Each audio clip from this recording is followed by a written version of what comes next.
O filme Robocop, de 1987, é uma obra-prima de ficção que faz uma crítica a vários aspectos da sociedade contemporânea. Provavelmente você não se deu conta de que a história de Alex Murphy tem alguns elementos que podem ser comparados com os relatos bíblicos sobre Jesus Cristo. Pode parecer loucura, mas quem disse isto foi o próprio diretor do filme, Paul Verhoeven. Verhoeven escreveu um controverso livro sobre Jesus Cristo, o qual não foi bem recebido pela crítica. Em uma entrevista à MTV News em 2010, então, ele confirmou essa teoria. Segundo ele, Robocop nitidamente é uma história de Cristo. É sobre um cara que é crucificado depois de 50 minutos, é ressuscitado nos próximos 50 minutos e então vira o superpolicial do mundo. Mas também é uma figura de Jesus enquanto caminha sobre as águas no final. Na mesma entrevista, Verhoeven também se refere ao Robocop como o Jesus americano. Ele pega algumas passagens bíblicas para reforçar esta estranha teoria. Aqui estão alguns exemplos de comparações entre as duas histórias. O filme começa mostrando um mundo em caos, onde os pecados e crimes da humanidade estão aumentando sem limites, além dos avanços tecnológicos.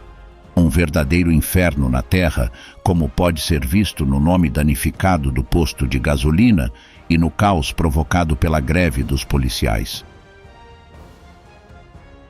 Mostra ainda a depravação do ser humano, a qual está presente em todas as eras da história.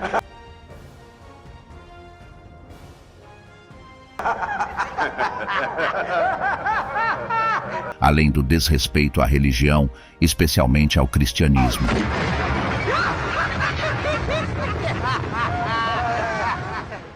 Na reunião no início, fala-se que a cidade de Detroit tem um câncer que é o crime, que será resolvido com o ED 209. Mas essa doença só será resolvida mais para frente na história, com a chegada do Robocop, tal como Jesus veio para sarar as doenças e enfermidades do mundo. Na mesma reunião ainda é apresentada Delta City, uma espécie de paraíso na Terra, criado pela empresa OCP. Seu objetivo é trazer paz, segurança e prosperidade para os moradores de Detroit. Para isso, a cidade atual terá que ser totalmente destruída para que a nova seja construída em seu lugar, uma espécie de novos céus e nova terra criados pelos homens, ao invés de Deus. No slogan de Delta City, fala-se que o futuro tem uma borda prateada.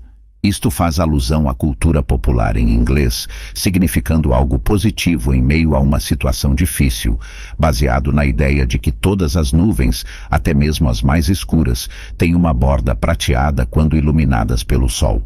Este sentimento de esperança em tempos difíceis está alinhado com vários temas bíblicos, com o entendimento que após a experiência de tempestades e acontecimentos que nos causam tristezas, surge a confiança de que dias melhores virão.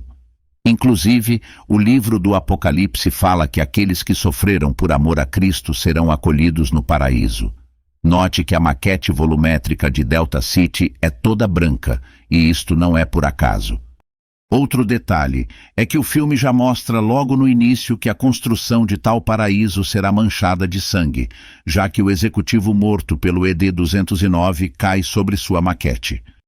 E se você ainda não se convenceu, existe uma cena no segundo filme na qual o vilão, Cain, que significa Caim, aquele que foi o primeiro homicida da Bíblia, o compara abertamente a Jesus Cristo. Jesus had days like this. Hounded and attacked like a criminal.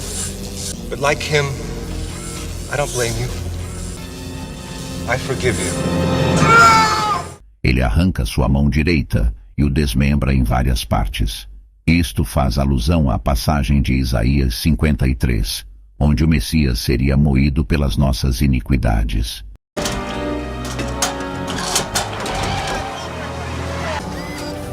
Just look at it. Christ has been stripped. De volta ao primeiro filme, na cena onde é alvejado pelos tiros da gangue de Clarence Boddicker, teve sua mão explodida ao invés dos pregos da cruz. O primeiro tiro igualmente arranca sua mão direita, que está com a palma aberta para fora, assim como a de Cristo quando foi pregado na cruz. E desta mesma mão, mais tarde, sairá uma espécie de espinho que será usado para fazer justiça com os dois vilões do filme. E é também com ela que o Robocop aniquila seus inimigos usando sua arma. Ele levou vários tiros como se fossem as chicotadas dos soldados romanos. Além de sua zombaria, mesmo vendo seu sofrimento.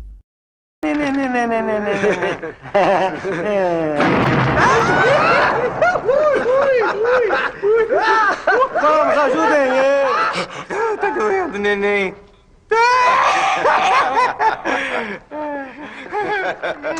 Durma bem, sonhe com os anjinhos.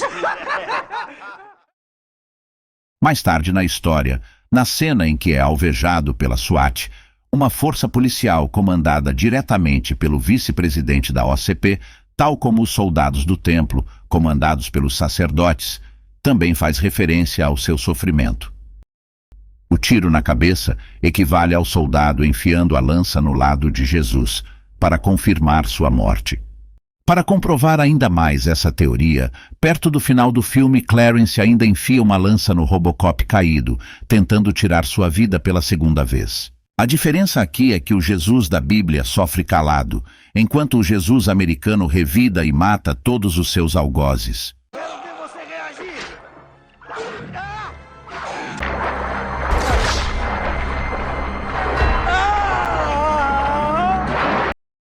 Depois de morrer, o herói é enviado para o laboratório de pesquisas da OCP, que equivale à caverna onde Cristo foi sepultado. Tal como Cristo passou ali os próximos 3 dias aguardando sua ressurreição, o Robocop também aguarda o tempo determinado pela ciência para voltar à vida. No segundo filme acontece o mesmo, só que agora para ressuscitar o inimigo do Robocop, uma figura do anticristo. Paul Verhoeven, o diretor do filme, em suas próprias palavras define a essência do Robocop como uma figura traída, cuja consciência é retirada da escuridão de sua tumba digital por discípulos cientistas que acreditam que ele voltará para salvar o mundo do mal, e o coroam como seu rei, uma obra-prima da ciência. Os policiais de sua delegacia também se converterão em discípulos e o seguirão, como Jesus arrastava multidões por onde passava.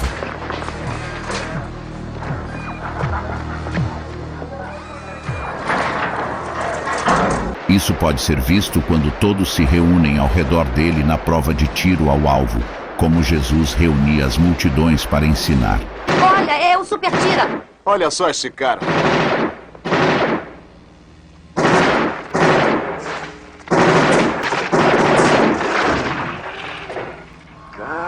Esse cara é bom mesmo. Ele não é um cara, é uma máquina. Já sua parceira Anne Lewis é a pessoa que mais se importa com ele, ajudando-o em várias situações difíceis pelas quais ele enfrenta.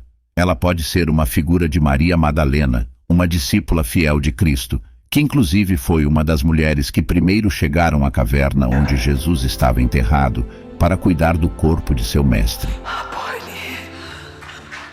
Murphy, é você. Não se lembra mesmo de mim, não é? Da mesma forma, Lewis cuida do Robocop quando este foi caçado pelos seus algozes, dando-o abrigo, comida, ferramentas e sua arma para lutar contra o mal. Trouxe comida também. A primeira caverna foi o laboratório da OCP.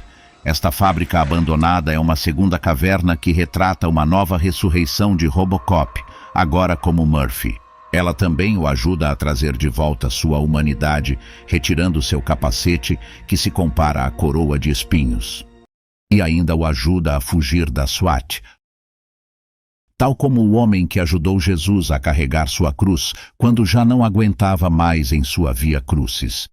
Veja a semelhança entre a narrativa bíblica e a história do filme, onde ambos os personagens mostram sua humanidade e humildade em aceitar ajuda, mesmo sendo heróis com a missão de salvar um mundo perdido. Lembrando que a Anne Lewis estava presente no momento da execução de Murphy, e da mesma forma, a Bíblia relata que Maria Madalena foi uma das pessoas que presenciou de perto toda a crucificação de Cristo. E quanto ao mal? Dick Jones, o vice-presidente da empresa OCP, é o maior vilão do filme, e sua figura representa dois personagens da narrativa bíblica, os líderes do templo da época de Jesus e até mesmo o próprio diabo. Clarence foi preso pelo Robocop e solto por Dick, assim como Barrabás foi solto por influência dos sacerdotes no relato bíblico. Eu quero dar um telefonema agora. Escute, os advogados vão te tirar daí em 24 horas. Só não diga mais nada. No primeiro filme, o controle sobre a polícia de Detroit estava com a OCP. Isto aqui é negócio secreto da OCP. Caia fora. E no segundo filme, a empresa ainda conseguiu o controle sobre a cidade inteira, pois esta não havia conseguido quitar uma dívida com a organização. Isso quer dizer que o reino da OCP é a cidade de Detroit, e ela possui todo o poder e riquezas sobre este reino. Seguindo essa lógica, na cena em que Dick Jones, o vice-presidente corrupto da empresa, fala sobre a Diretiva 4, o Robocop é forçado a se ajoelhar, lembrando a cena da tentação de Cristo, quando o diabo fala que se Jesus se ajoelhasse diante dele, lhe daria todo o poder, os reinos e as riquezas do mundo, pois a ele foram dados. A Bíblia também relata que o diabo tinha levado Jesus a um lugar alto, onde daria para enxergar todos os reinos da terra. Neste momento, Robocop está na sala do Dick Jones, que fica em um dos andares mais altos da torre da OCP, que é simplesmente o prédio mais alto da cidade. As 4 diretivas eram as instruções principais que o Robocop precisava respeitar. Eram basicamente rotinas de um programa de computador que foram inseridas digitalmente em seu cérebro. Tais diretivas podem ser equivalentes aos 10 mandamentos bíblicos. Lembre-se que Dick, no início do filme, apresenta sua solução para pacificar a cidade, o ED-209. Esses robôs gigantes figuram como demônios. Eles agem com extrema violência e até mesmo rugem como um leão. You now have 15 seconds to comply. Como na passagem de 1 Pedro 5:8, que diz: estejam alertas e vigiem. O diabo, vosso inimigo, anda ao redor como leão, rugindo e procurando a quem possa devorar. Outra semelhança está na cena onde o ED-209 rola as escadas abaixo ao tentar descer. A equipe de sonoplastia utilizou o som de porcos para criar o grito que ele dá. Lembre-se que o Evangelho de Mateus, no capítulo 8, relata que Jesus autorizou demônios expulsos de pessoas a entrarem em uma manada de porcos, que atiraram-se no mar. Ou seja, em ambos os casos, houve uma queda. Já explodia sua mente? Calma, que ainda tem mais. O velho, que é como chamam o presidente da OCP, pode ser uma referência a Deus, porque ele sempre aparece na sala de reuniões, no seu trono, no ponto mais alto da cidade, que é justamente a torre da empresa. Sabe, ele é uma pessoa muito boa. E ele é muito doce. O presidente é quem permite que Robocop elimine o mal, desfazendo as obras do diabo. Uma coisa interessante sobre o velho é que ninguém sabe seu verdadeiro nome. Todas as vezes que alguém se refere a ele, o chamam simplesmente de velho.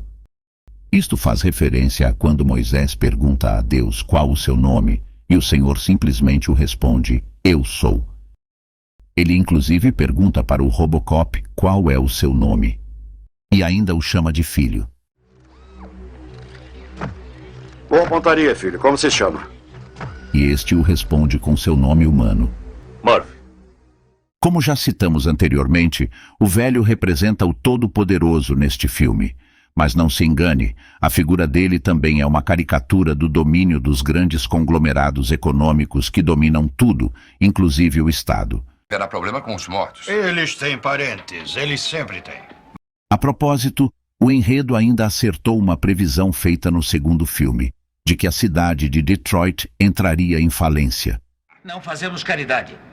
O município nos deve 37 milhões de dólares. Não esperamos que vocês paguem. Faremos de Detroit uma empresa. Na vida real, a cidade declarou falência em julho de 2013 devido ao fechamento das fábricas de automóveis, passando por um cenário desolador, muito parecido com o retratado nos 2 primeiros filmes. Só não houve uma empresa que declaradamente assumisse o controle da cidade. Isso é parte da ficção. Repare que no segundo filme, o velho desce de seu trono para a rua, já não representando mais o todo-poderoso do primeiro filme, mas um ganancioso capitalista selvagem. Explica esse desastre. A OCP vai compensar as vítimas. Uma explicação, senhor! Uma das principais comparações comentadas pelo diretor do filme foi quando o Robocop anda sobre as águas, tal como o relato bíblico sobre Cristo. A cena na qual Robocop abre os braços atirando é justamente uma referência à crucificação. Falando nessa cena, o ato de pisar nas drogas dentro das refinarias nos 2 primeiros filmes reforça a ideia de que ele veio para desfazer as obras do diabo. A cadeira onde o Robocop se senta para descansar lembra um trono. Quando quiser descansar, sente-se nessa cadeira. Sim, eu entendo. Tal como a Bíblia afirma que Jesus está sentado à direita de Deus. Ele tem o nome dado pela OCP gravado no capacete e na coxa esquerda, que é OCP Policial 001. Isso faz referência ao livro de Apocalipse no capítulo 19, que diz que, em seu manto sobre a coxa, traz escrito este nome, Rei dos Reis e Senhor dos Senhores. No segundo filme, a luta contra o Robocop 2 pode ser comparada à luta de Davi contra Golias, devido à diferença de tamanho entre eles. E tal como a narrativa bíblica, na qual Davi corta a cabeça do gigante, o herói arranca o cérebro do seu inimigo.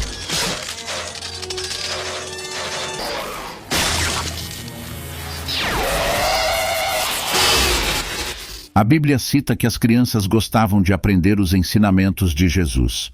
Da mesma forma, as crianças também se aglomeram ao redor do Robocop para ouvir suas palavras. Não se metam em problemas. Só que ele não tem a natureza divina de Cristo. And now, a word on nutrition. Jed, he's fucked up. Bad language makes for bad feelings. I'm having trouble. Agora vamos ver uma das teorias mais impressionantes do filme. Como já vimos, a torre da OCP é o prédio mais alto da cidade e, portanto, a sala de reuniões figura como o céu, o centro de poder do reino do filme, que é a cidade de Detroit. Curiosamente, os únicos executivos que somente aparecem no último andar da torre da OCP são o velho, o presidente da empresa, e Dick Jones, seu vice.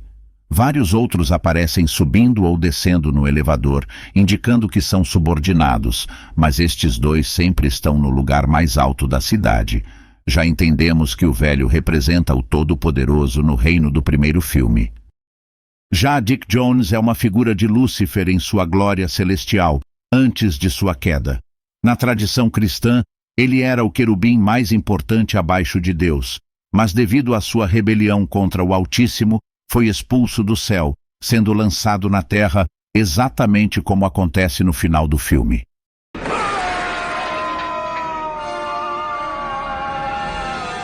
Que viagem é essa, véi? Lembrando que a Bíblia relata uma associação de Lúcifer com outros anjos que também foram expulsos do céu, tornando-se demônios.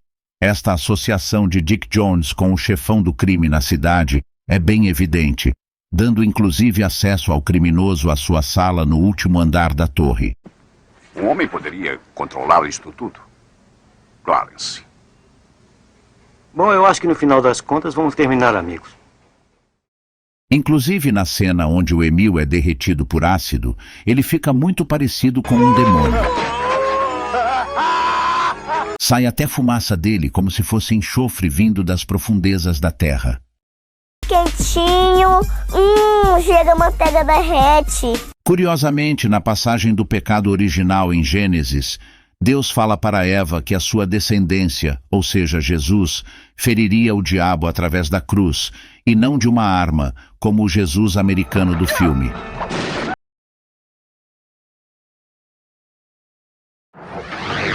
A cena final do filme Robocop, de 1987, tem outra simbologia interessante. Como já vimos, o Robocop tem um bloqueio em uma de suas 4 diretrizes que o proíbe de atentar contra qualquer diretor da OCP. Meu programa não me permite agir contra um membro desta companhia. Isto figura como os pecados, que causam um bloqueio entre o homem e Deus, e que, quando são perdoados e lavados no sangue de Cristo, removem instantaneamente toda separação com seu Criador. Lembre-se que foi o próprio Dick quem criou a Diretiva 4. É um dispositivo de segurança chamado Diretiva 4. Minha pequena contribuição para o seu perfil psicológico. Qualquer tentativa de se rebelar contra um superior da OCP resulta em disfunção total. Ou seja, tal como o pecado, induzido pelo diabo, separou o homem da justiça de Deus, Dick Jones foi o autor da diretiva que impede o Robocop de fazer o que é correto.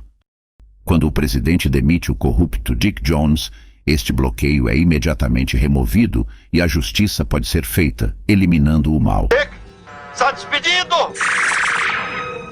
Obrigado. Observe a profundidade desse filme. Ele faz até uma crítica à impiedade do mundo corporativo. O sujeito acabou de cair da torre e o outro já percebeu uma oportunidade de promoção. E o mais interessante é que no segundo filme ele é justamente quem está sempre mais próximo do velho. Aquele assunto do qual estávamos falando. Tome providências. Já Bob Morton parece uma vítima inocente de Dick Jones, mas não se engane. Na realidade, ele foi tratado com a mesma indiferença com que tinha tratado os outros, pois não seguiu os conselhos bíblicos. Ei, ele é ultrapassado. Nós somos jovens. Sim, é assim que se faz em grandes corporações. Você avista uma brecha e entra por ela. Que se dane o Jones. Ele deixou a bola cair e eu peguei. Foi uma pena o Kinney, não é? É a vida na cidade grande. Cada um é por si. É a lei da selva, né? É a velha história, a luta por amor e glória. Todo jogo tem um perdedor e um ganhador. Eu estou me livrando de você, Baldwin. O Jesus americano é uma crítica à normalidade da violência e futilidade nos filmes, noticiários e na vida das pessoas em geral. Essa não. Aqueles rebeldes estouraram o aeroporto em Acapulco. Ótimo. Era para lá que a gente ia semana que vem. Estatisticamente, as pessoas se importam mais com notícias e mídias em geral relacionadas a tragédias, e são exatamente estas que os filmes e jornais mais dão enfoque. Pesquisa recente feita no Canadá revela que os jornais divulgam informações negativas porque o público gosta. Ou seja, tais mídias passam a maior parte do tempo mostrando as obras do diabo, que são matar, roubar e destruir. Pode reparar que no seu jornal favorito, filmes, séries ou novelas, a parte boa fica jogada lá no final, enquanto 99% do tempo tal mídia ocupa o seu precioso tempo com as maldades que o ser humano pratica, sob influência direta do maligno, histórias repetidas ou futilidade sem sentido. Eu não acho que o jornalismo viveria, pelo menos com o ser humano que a gente tem aí, não viveria com engajamento alto só de notícia boa. Senão, esses programas policiais que tem crime não bombavam tanto, e senão, você não tinha pessoas que cada vez que passam pela estrada e tem um acidente, param. Eu costumo dizer que jornalismo vive de sangue, gosta de sangue. Né? E se você começar a dar notícia o tempo inteiro, sei lá, de animaizinhos resgatados, provavelmente não vai engajar nas redes sociais.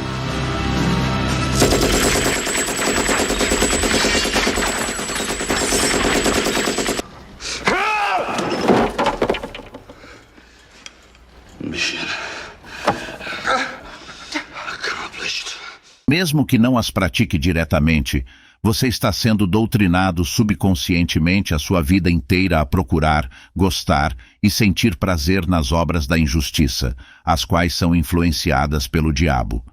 A essência de Deus é a bondade e a mais pura justiça, e são essas as obras que Jesus deixou como exemplo para que pratiquemos. Don't hesitate.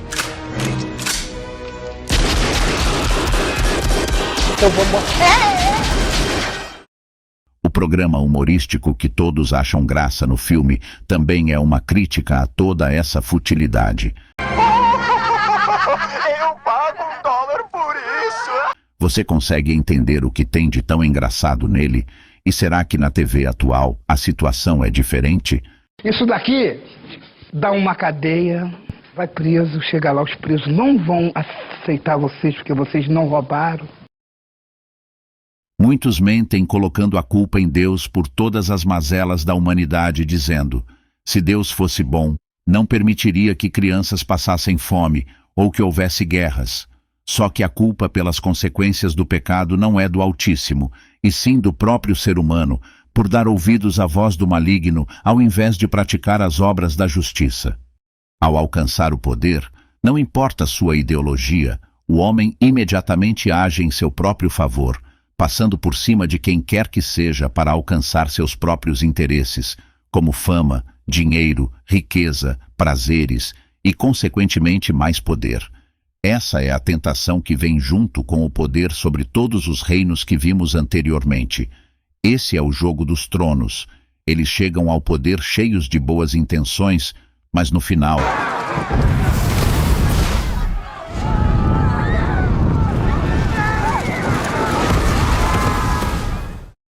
Quando Jesus fala que o mundo jaz no maligno, significa que o mundo está sob domínio direto dele, prostrado na sua zona de conforto diante do pecado. A palavra jazer significa descansar, repousar, sentir-se seguro, prostrar-se ou estar morto. Já tinha parado para pensar dessa forma? Este Jesus americano tenta desfazer as obras do diabo utilizando a ciência e a violência, totalmente baseado na capacidade humana para resolver tais problemas, o que é impossível. É algo parecido com o que mostramos no nosso vídeo sobre o Exterminador do Futuro.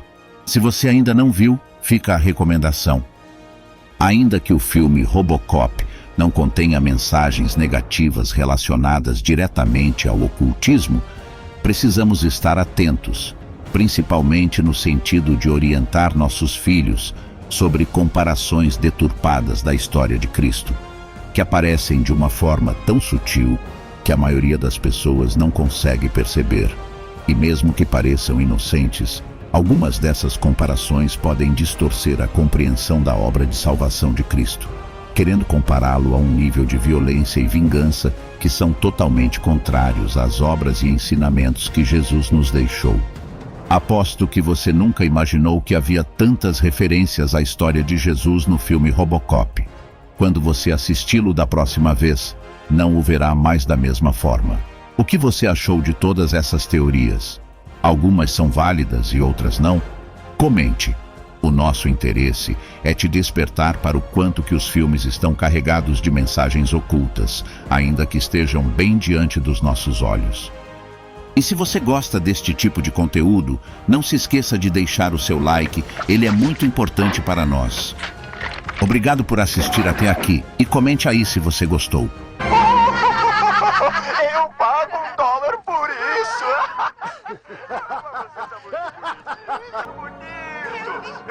Pera, eu não entendi esse final.